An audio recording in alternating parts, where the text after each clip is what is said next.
ಹೇಳಿಕೆಗಳು ಬಂದಾಗ ಅದನ್ನು ಖಂಡಿಸ್ತೀವಿ.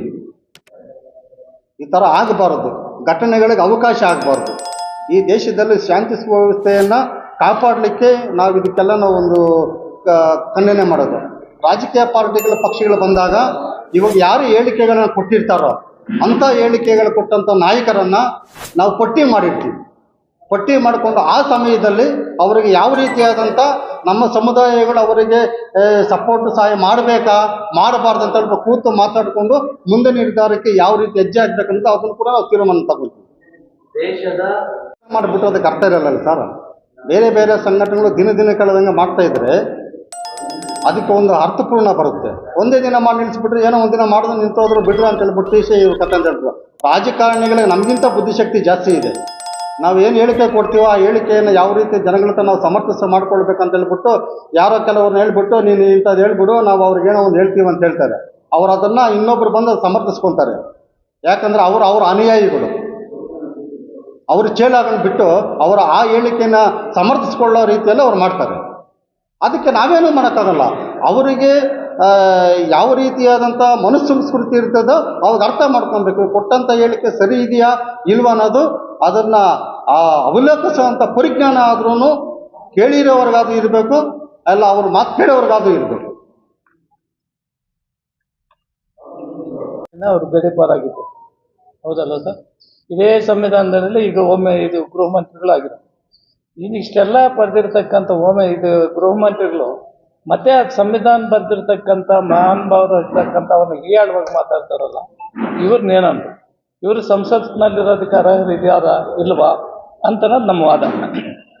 ಇವರು ಆ ಸಂಸತ್ ಸ್ಥಾನಕ್ಕೆ ರಾಜೀನಾಮೆ ಕೊಡಬೇಕು, ಅವ್ರನ್ನ ಕ್ಯಾಬಿನೆಟ್ನಿಂದ ವಜಾ ಮಾಡಬೇಕು ಅಂತಂದು ನಾವು ರಾಷ್ಟ್ರಪತಿಗಳು ಕೂಡ ಒಂದು ಲೆಟರ್ ಮಾಡ್ತಾ ಇದ್ರೆ ಅವ್ರನ್ನ ವಜಾ ಮಾಡಬೇಕು ಅಂತ ನಮ್ಮ ಒತ್ತಾಯ ಸರ್.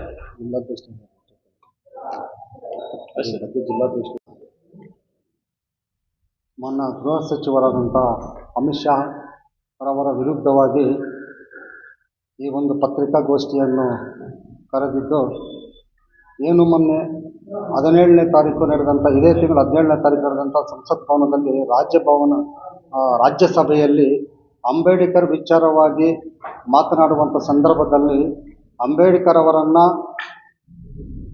ನೀಚವಾಗಿ ಮಾತಾಡುವಂಥ ಶಬ್ದ ಬಳಕೆ ಏನು ಮಾಡಿದ್ದಾರೋ ಅಮಿತ್ ಶಾ ಅವರು, ಅದರ ವಿರುದ್ಧವಾಗಿ ನಾವು ಇವತ್ತು ಖಂಡಿಸಲಿಕ್ಕೆ ನಾವು ಈ ಪತ್ರಿಕಾಗೋಷ್ಠಿಯನ್ನು ಕರೆದಿದ್ದು. ಅವರು ಅಂಬೇಡ್ಕರ್ ಅನ್ನೋ ಈ ಮಾತು ಫ್ಯಾಷನ್ ಆಗಿಬಿಟ್ಟಿದೆ ಈ ಕಾಲಕ್ಕೆ. ಅವರನ್ನು ಬಿಟ್ಟು ಭಗವಂತನ ಹೆಸರು ಭಗವಂತ ಅಂತ ಹೇಳಿದ್ರೆ ನಮಗೆ 7 ಜನಕ್ಕೆ ಸ್ವರ್ಗ ಸಿಗುತ್ತೆ ಅಂತ ಹೇಳ್ಬಿಟ್ಟು ಅಂಬೇಡ್ಕರ್ ಸಾಹೇಬನವನ್ನು ಅಂಬೇಡ್ಕರ್ ಜೀರವನನ್ನು ಒಂದು ಕಡೆ ತೇಜವರ್ಗ ಮಾಡುವಂಥ ಮಾತುಗಳನ್ನು ಆಡಿರ್ತಾರೆ.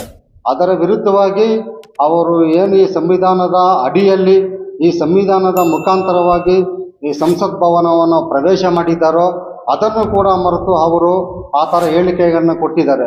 ಆ ಹೇಳಿಕೆಗಳು ಸಮಂಜಸವಾಗಿಲ್ಲದೇ ಇರೋದ್ರಿಂದ ಅವರು ಆ ಒಂದು ಸ್ಥಾನಕ್ಕೆ ಯೋಗ್ಯರಲ್ಲದೇ ಇರುವುದರಿಂದ ಅವರ ಸ್ಥಾನಕ್ಕೆ ರಾಜೀನಾಮೆಯನ್ನು ಕೊಟ್ಟು ಮತ್ತು ಅವರು ಏನು ಸಂಸತ್ ಸ್ಥಾನಕ್ಕೆ ಆಯ್ಕೆಯಾಗಿ ಬಂದಿದ್ದಾರೋ ಅದು ಕೂಡ ರಾಜೀನಾಮೆಯನ್ನು ಕೊಟ್ಟು ಅವರ ಹೊರ ಹೋಗಬೇಕಂತಂದರೆ ನಮ್ಮ ಒಕ್ಕರನ್ನ ಒಂದು ಒತ್ತಾಯ. ಇವತ್ತಿನ ದಿನ ಕರ್ನಾಟಕ ರಾಜ್ಯ ಛಲವಾದಿ ಕ್ಷೇಮಾಭಿವೃದ್ಧಿ ಸಂಘದ ವತಿಯಿಂದ ಮಾನ್ಯ ರಾಜ್ಯದ ಗೃಹ ಸಚಿವರನ್ನು ನಾವು ಇವತ್ತು ಖಂಡಿಸ್ತಾ ಇದ್ದೀವಿ.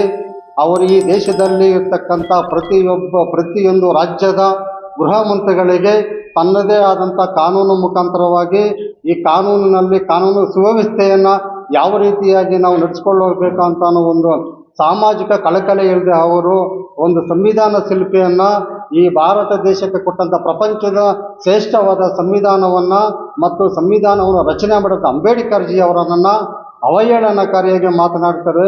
ಅದರಿಂದ ಈ ಭಾರತ ದೇಶದ ಬಹುಸಂಖ್ಯಾತರಾದಂತಹ ಹಿಂದುಳಿದ ವರ್ಗದವರಾಗಿರ್ಬೋದು, ಅಲ್ಪಸಂಖ್ಯಾತರಾಗಿರ್ಬೋದು, ಪರಿಶಿಷ್ಟ ಜಾತಿಯವರಾಗಿರ್ಬೋದು, ಪರಿಶಿಷ್ಟ ಪಂಗಡದವರಾಗಿರ್ಬೋದು ಅಥವಾ ಬೇರೆ ಧರ್ಮ ಜಾತಿಯಿಂದ ಅಂಬೇಡ್ಕರ್ ಅನುಯಾಯಿಗಳೇನಿದ್ದಾರೋ ಅವರಿಗೆ ಮನಸ್ಸಿಗೆ ನೋವು ಆಗುವ ರೀತಿಯಲ್ಲಿ ಅವರು ಮಾತಾಡಿರ್ತಾರೆ. ಅದರಿಂದ ಅವರಿಗೆ ಮಾತನಾಡುವಂಥ ಸಮಯದಲ್ಲಿ ಪ್ರಜ್ಞಾಹೀನನಾಗಿ ಏನು ಮಾತಾಡಬೇಕು ಅನ್ನೋದು ಮಾತಾಡ್ತೀರಾ. ಒಂದು ಸಮುದಾಯಕ್ಕೆ ಈ ದೇಶದಲ್ಲಿ ಸರಿಸುಮಾರು 140ರಿಂದ 145 ಕೋಟಿ ಜನಸಂಖ್ಯೆ ಏನಿದೆ ಅದರಲ್ಲಿ ಅಂಬೇಡ್ಕರ್ ಅನುಯಾಯಿಗಳು 100 ಕೋಟಿ ಜನಸಂಖ್ಯೆ ಉಳ್ಳಂತಹ ಈ ಭಾರತ ದೇಶದಲ್ಲಿ, ಈ ಪ್ರಬುದ್ಧ ಭಾರತ ದೇಶದಲ್ಲಿ ಅಖಂಡ ಭಾರತ ನಿರ್ಮಾಣಕ್ಕೆ ಮತ್ತು ಈ ಪ್ರಜಾಪ್ರಭುತ್ವ ವ್ಯವಸ್ಥೆಯಲ್ಲಿ ಈ ಪ್ರಜೆಗಳಿಗಾಗಿ ನಾವು ಯಾವ ರೀತಿ ನಡಿಬೇಕು, ಈ ದೇಶದ ಸಂವಿಧಾನವನ್ನು ಯಾವ ರೀತಿ ನಾವು ಮುನ್ನಡೆಸ್ಕೊಂಡು ಹೋಗಬೇಕು, ಯಾವ ರೀತಿಯಾದಂಥ ಒಂದು ನಾವು ನಡೆಯನ್ನು ಹೋಗಬೇಕು, ನಮಗೆ ಬೇಕಾದಂಥ ಅನುಕೂಲಗಳು ಏನಂತ ಹೇಳ್ಬಿಟ್ಟು ಸಂವಿಧಾನವು ಸ್ಪಷ್ಟವಾಗಿ ಅವರು ಇದು ಮಾಡಿಕೊಟ್ಟಿದ್ದಾರೆ. ಆ ಒಂದು ಸಂವಿಧಾನದ ಅಡಿಯಲ್ಲಿ ಅವರು ಬಂದು ಸಂವಿಧಾನವನ್ನು ಪ್ರವೇಶ ಮಾಡಿದ್ರು ಕೂಡ ಸಂವಿಧಾನವನ್ನು ರಚನೆ ಮಾಡಿದಂಥ ಒಬ್ಬ ಮಹಾನ್ ನಾಯಕನಿಗೆ ಅವಮಾನ ಮಾಡಿರ್ತಾರೆ. ಅದರಿಂದ ಮುಂದಿನ ದಿನಗಳಲ್ಲಿ ಈ ರೀತಿಯಾದಂಥ ಹೇಳಿಕೆಗಳನ್ನು ಕೊಡುವಂಥ ಸಂದರ್ಭದಲ್ಲಿ ಸ್ವಲ್ಪ ಪ್ರಜ್ಞಾವಂತನಾಗಿ ಸ್ವಲ್ಪ ಸಾಮಾನ್ಯ ಜ್ಞಾನವನ್ನು ಇಟ್ಕೊಂಡು ಅವರು ಮಾತನಾಡಿದ್ರೆ ಒಳ್ಳೆಯದು ಅಂತ ಹೇಳ್ಬಿಟ್ಟು ಈ ಸಂದರ್ಭದಲ್ಲಿ ನಾವು ಅವರಿಗೆ ಎಚ್ಚರಿಕೆಯನ್ನು ಕೊಡ್ತಾ ಇದ್ದೀವಿ. ಅಡಿಯಲ್ಲಿ ಸಂಸತ್ತನ್ನು ಪ್ರವೇಶ ಮಾಡಿದ್ರು, ಅದನ್ನು ಮರೆತು ಅದಕ್ಕೆ ಮುಂಚೆ ಅವರು ಒಂದು ಗುಜರಾತಿನಲ್ಲಿ ಅವರು ರಾಜ್ಯದ ಗಡೀಪಾರಾಗಿದ್ದರು. ಆಗಲೂ ಕೂಡ ಅವರು ನ್ಯಾಯಾಂಗದ ಒಂದು ಸಂವಿಧಾನದ ಅಡಿಯಲ್ಲೇ ನ್ಯಾಯಾಂಗವನ್ನು ಅವರು ಇದು ಮಾಡಿಕೊಂಡು ನ್ಯಾಯಬದ್ಧವಾಗಿ ಮತ್ತೆ ಅವರು ತಮ್ಮ ಶಿಕ್ಷೆಯನ್ನು ಅನುಭವಿಸಿ ಬಂದು ಆಮೇಲೆ ಒಂದು ರಾಜ್ಯದಲ್ಲಿ MLA ಆಗಿ ರಾಜ್ಯಸಭಾ ಮೆಂಬರ್ ಆಗಿ 2014ರಲ್ಲಿ ಅವರು ಈ ಸಂಸತ್ ಭವನವನ್ನು ಪ್ರವೇಶ ಮಾಡಿದರು. ಅವರು ಎಲ್ಲ ರಾಜಕೀಯ ಜೀವನಕ್ಕೂ ಅಂಬೇಡ್ಕರ್ ಬರೆದಂಥ ಏನು ಕಾನ್ಸ್ಟಿಟ್ಯೂಷನ್ ಏನಿದೆ, ಅಂಬೇಡ್ಕರ್ ರಚನೆ ಮಾಡಿದ ಏನು ಸಂವಿಧಾನ ಇದೆ, ಆ ಸಂವಿಧಾನದ ಅಡಿಯಲ್ಲೇ ಅವರು ಪ್ರವೇಶ ಮಾಡಿರೋದು. ಆದರೂ ಕೂಡ ಪ್ರವೇಶ ಮಾಡಿದ್ರು ಕೂಡ ಅವರು ಹೇಳಿಕೆ ಕೊಟ್ಟಿರೋಂಥ ಹೇಳಿಕೆ ಒಬ್ಬ ಭಗವಂತನನ್ನು ಅವ್ರು ಸ್ಮರಿಸ್ಲಿ, ನಾವು ಅದಕ್ಕೆ ಯಾರೂ ಅಡ್ಡಿ ಮಾಡೋರಲ್ಲ, ಆ ಪದ ಬಳಕೆ ಮಾಡಿರೋದು ನಾವು ತಪ್ಪು ಅಂತ ಹೇಳೋಕ್ಕಾಗಲ್ಲ. ಆದರೆ ಭಗವಂತನ ಹೆಸರನ್ನು ಮುಂದೆ ಇಟ್ಕೊಂಡು ಅಂಬೇಡ್ಕರ್ ಅವರನ್ನು ಅವಮಾನ ರೀತಿಯಲ್ಲಿ ಮಾತಾಡಿರ್ತಕ್ಕಂಥ ಅಮಿತ್ ಶಾ ಅವರಿಗೆ ಬುದ್ಧಿಭ್ರಮೆಯಾಗಿದೆ. ಅವರು ಆ ಒಂದು ಹುದ್ದೆಯನ್ನು ನಿಭಾಯಿಸಲಿಕ್ಕೆ ಅವರು ಅಸಮರ್ಥರು, ಅಯೋಗ್ಯರು.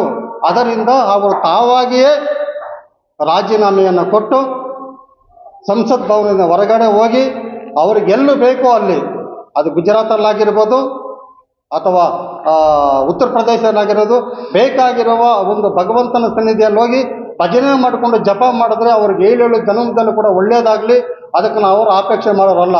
ಆದರೆ ಒಬ್ಬ ಭಗವಂತನ ಹೆಸರನ್ನು ಅಡ್ಡ ಇಟ್ಕೊಂಡು ಅಂಬೇಡ್ಕರ್ ಅವರಿಗೆ ಅವಹೇಳನಕಾರಿ ಮಾತಾಡಿದ ಒಬ್ಬ ಗೃಹ ಸಚಿವರನ್ನು ನಾವು ಅವರು ಯಾವುದೇ ಕಾರಣಕ್ಕೂ ಅಂಥ ಹೇಳಿಕೆಗಳನ್ನು ನಾವು ಕೊಡುವಂಥ ಸಂದರ್ಭದಲ್ಲಿ ಅವರು ಕೊಡುವಂಥ ಒಂದು ಹೇಳಿಕೆಯನ್ನು ಈ ರಾಜ್ಯದಂಥ ಅಶಾಂತಿ ಮತ್ತು ಭಯೋತ್ಪಾದನೆ ರೀತಿಯಲ್ಲಿ ಆ ವಾತಾವರಣ ಸೃಷ್ಟಿಯಾಗ್ತಾ ಇದೆ.